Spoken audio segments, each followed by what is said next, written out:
Pulsos, sarap gamitin sa trail!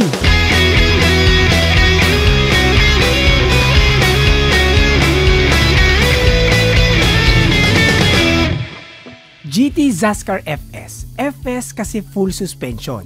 Originally, yung Zaskar model is a hardtail. I think during the 90s yung unang lumabas ito. So, medyo legendary yung Zaskar model lineup ng GT bicycles. Pero ngayon, naglabas na sila ng full suspension version ng Zaskar. At ito na yung Zaskar FS. Sa lineup ng GT full suspension bikes, ito na yung pinaka-affordable. Kung fan ka ng GT bikes, alam mong laging merong sport at comp variant. So, ang titignan natin ay yung sport which is the most affordable one. So, available sa dalawang kulay, yung black at yung yellow. You know what it is? Black and yellow, black and yellow, black and yellow, black and yellow. Kung titignan, two-tone talaga siya. Yung black, may halong gray sa bandang front ng frame. At yung yellow, black naman yung front part nung frame. Parang bubuyog. Glossy yung finish, maganda yung paint job, may throwback logo sila ng GT dyan sa down tube. May GT din sa tapered head tube, Zaskar FS sa top tube na may crisscross design, may ganyang design din sa inner side nung mga chainstay at seat stay. At Zaskar FS sa outer side ng chainstay.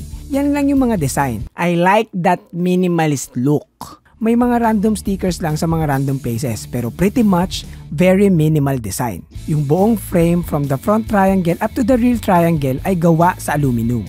Alam ko 29er lang ito, walang 27.5 nito pero available siya sa small at medium sizes dito sa Pilipinas. Sa ibang bansa parang may large at XL pa pero dito small at medium lang.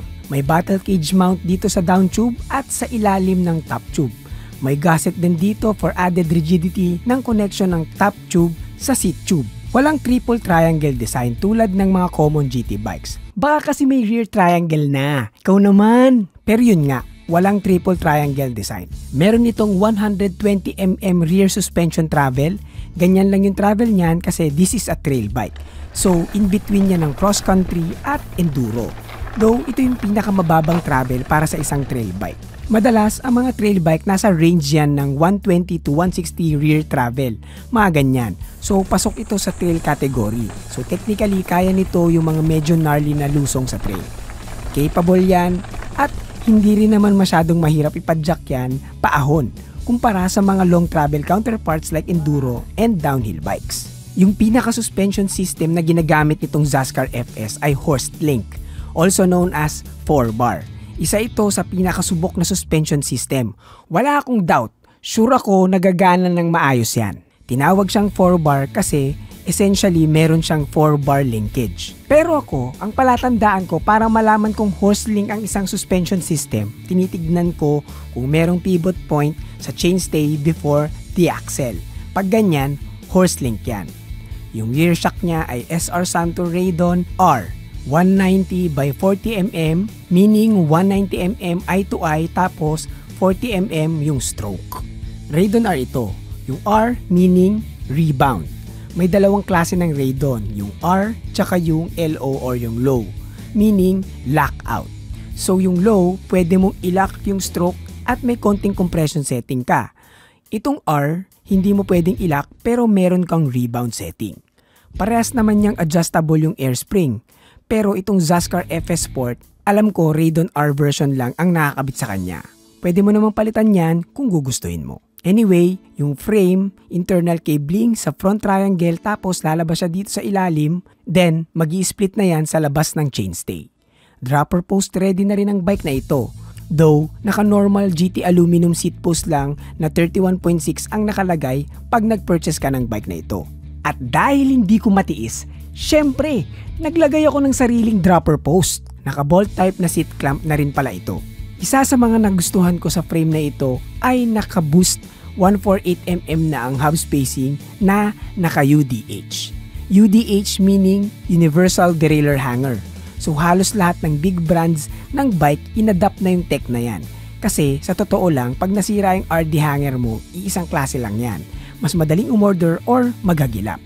Hindi ka na maghahanap pa ng iba't ibang klaseng hugis ng RD hanger. Kasi nga, universal nga yung UDH. At dahil naka-UDH na nga yan, pwede ka na rin gumamit ng mga SRAM transmission na drivetrains kasi sa UDH lang gumagana yung mga ganon. Kaya may advantage na agad yung mga bike na naka-UDH. Though, magkakaroon ka lang naman ng ganong drivetrain kung afford mo. Ang mahal kasi nun eh. Pero at least, nakaabang na yung bike mo in case magkaroon ka ng perang pambili ng ganong drivetrain.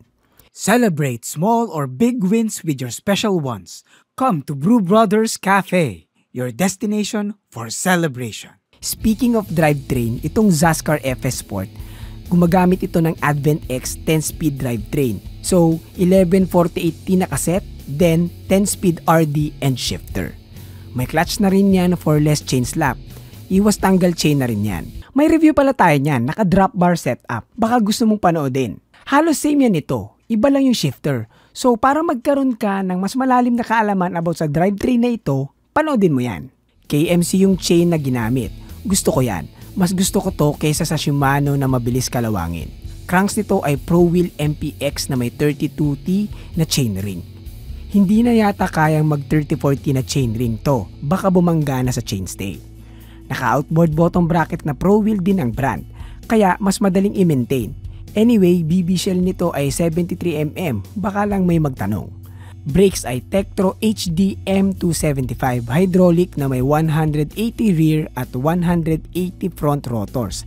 Sa website nila nakalagay 160 lang, pero sa mismong bike 180mm. It's a good thing na naka 180 na yan, kasi it gives you more braking power kasi mas malaki. Na kahit naka dual piston lang yung Tektro na ito, yung braking power niya ay superb. Handlebar nito ay GT aluminum riser na may 20mm rise na may 780mm ang haba. Medyo mahaba ito para sa akin, though hindi ko naman pwedeng putulan ito kasi hindi naman talaga to sa atin. I might change the handlebar habang nasa akin yung bike para mas komportable. Pero yung 780mm na haba, marami ka ng room for adjustment dyan kung magpa-purchase ka. Pero measure twice, cut once. Stem, GT aluminum na 45mm ang haba na may 31.8 na clamping.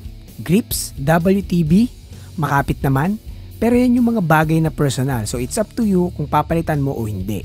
Ako, hindi naman ako maarte sa grip. Basta, hindi masakit sa kamay, goods na yon. Saddle, naka WTB Silverado. Ayos naman, 11-inch yung haba, 6-inch naman yung lapad. Relatively malambot naman. Pero ito din yung personal na bagay na magdidepende sa rider. Kanya-kanyang puwet talaga eh. Headset pala ay naka-FSA. Magandang brand yan, hindi ka niyan bibiguin. May adjustment pa yung taas ng stem, so pwede mo pang baguhin yan. Sa wheelset naman tayo. Yung pinaka-hubs niya, Formula hubs, 12 by 148mm, HG free hub sa likod, at 15 by 110 naman sa harap. Standard naman sa mga GT built bikes yung Formula na hubs. Reliable naman yung brand na yan. Rims, WTB, STX, I-25 TCS na 32 holes. Tubeless ready na yan, though ngayon naka-inner tube pa ito. Demo bike kasi, kaya hindi ko naman pwedeng pakialaman yan at gawing tubeless. Pero pag nag-purchase ka, pwede mo namang i-tubeless setup yan, walang problema dyan.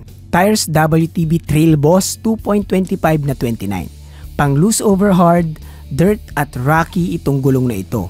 Okay naman nung ginamit ko, basta tamang PSI sa terrain na ginagalawan mo, hindi ka magkakaproblema. Kasi kung mataas ang PSI mo sa mga loose terrain or mabato, medyo lalaban yung gulong na yan. Though, lahat naman ng gulong ganon. Kaya dapat, alam mo ang tamang PSI mo sa gulong pag magtitrail ka. Yung fork, dito ako nagulat kasi naka-XCR lang ito na coil na may 130mm travel. Pero 34 yung taba ng stanchion tapos naka-true axle na boost. At may rebound adjustment. Personally, magaan kasi ako. Kaya medyo hirap ako sa coil na suspension kasi mahirap pagbago ng spring rate na akma sa weight ko. Ang gaan ko kasi. Pero itong XCR na ito, maganda yung play sa akin. Siguro dahil mabigat yung bike plus yung weight ko. Medyo tumama sa akin yung spring rate so ayos yung play niya. May lockout din ito. Then, may preload para sa spring. Though parang wala namang silbi ang preload na yan.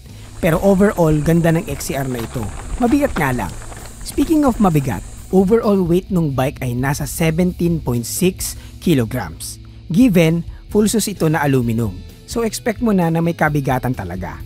This video is brought to you by Pretty Petty the Podcast, ang podcast na nagbibigay opinyon na hindi nyo naman hinihingi. Kung gusto mong matawa at matuto, punta ka lang sa description for the Spotify link. Initial ride feel super sarap, lalo na kung galing ka sa hardtail. Kumbaga mas confident inspiring. Parang mas less yung chance mong magkamali kasi may tulong yung suspension sa likod. Mas planted yung rear side ng bike unlike sa hardtail na matalbog. Yung size ng bike is small, pero nasa borderline na ako ng small eh. Unfortunately, walang extra small ito. I can still ride the bike comfortably. At dahil nga nasa borderline ako ng size, stable yung bike para sa size ko. Yung iba kasi nagliliit ng size para mas nimble at nalalaro nila sa trail yung bike. Hindi naman ako ganun mag-ride so okay lang sa akin na nandun ako sa borderline ng size ng bike. Hindi ko sure kung pwede kong imalit to. Pwede siguro kaso syempre bababa yung bottom bracket at magiging prone sa pedal strike. Pero may mga workarounds naman dyan. Tingnan natin kung masusubukan ko sa bike na to mag-mallet setup. Yung geometry ng bike, lalagay ko dyan. Pause nyo na lang para makita nyo. Kung gusto nyo yung bike, lalagay ko yung link papunta sa website ng RD Cycles. At kung mag-check out ka, lagay mo lang yung promo code na Forever Bike Noob para may 500 peso off discount ka. Sayang yan, discount din yan. At ang alam ko, available din ito sa frame only. Though, wala to yata sa website. So try nyong tanungin yung FB page ng RD Cycles or ng GT Bikes Philippines about dyan. Nakakatempt ng mag-full sus dahil sa frame offering ni RD Cycles eh. Anyway, susulitin natin yung panahon na nandito yung bike sa akin. So, magra-ride pa tayo gamit yan. Sarap gamitin ng full sus. Na-inlove ako sa concept of having a full suspension bike. Pero yung bank account ko, na-fall out of love na sa akin. Pero yun nga, nung ginamit ko ito, pababa ng Mount Oro, ay ang sarap gamitin. Mabigat lang talaga. Pero okay lang. Hindi mo naman ipang-long ride yung mga ganito. Pero sa lusungan sa trails, sarap. Ako nga pala si Nat na nagpapaalalang manatiling bike no babang buhay para tuloy-tuloy lang ang pasok ng kaalaman. Paalam! Sarap ng pulsos! Sarap! Kahit pulbos, hindi nakakapangamba.